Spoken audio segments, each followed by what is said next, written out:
Hello guys, welcome to today's Topic TV.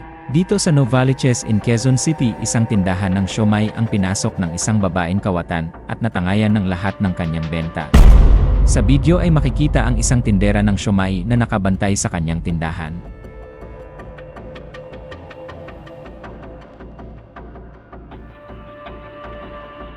At dahil wala pa naman customer, naisipan niyang lumabas muna para mag-CR.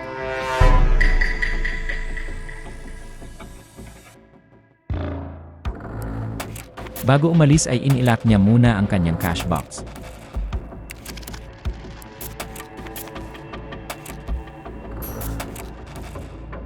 At ibinulsa ang naka-charge na cellphone.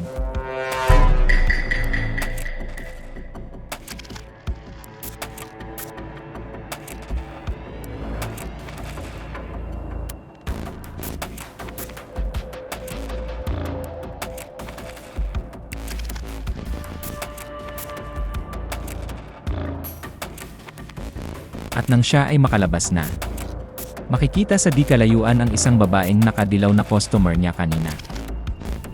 Makikitang may dinudukot ito sa bag, at tumingin-tingin muna ito sa paligid, wari inaabangan ang pagbalik ng tindera.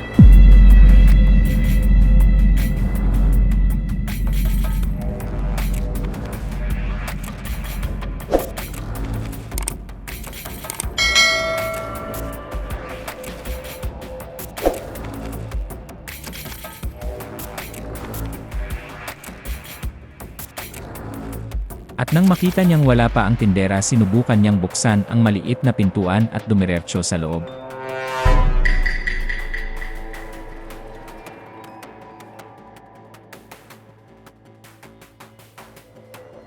Gamit ang isang screwdriver, lakas loob nitong binaklas ang money box.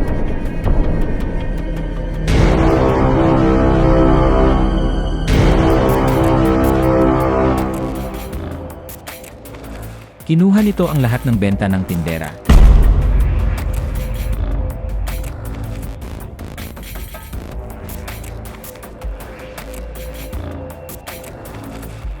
At agad na tumalilis. Ang babaeng ito ay customer niya kanina, na kaya daw pala ang tagal kumain ay may binabalak na masama. Inabangan lang siyang lumabas at saka biglang sumalisi. Dapat din sanay ibinilin man lang ng tindera sa kanyang mga katabi na tingnan-tingnan muna ang kanyang pwesto bago siya umalis, sapagkat ang mga salising ganito ay umaatake pag di tayo nakabantay at walang nakatingin.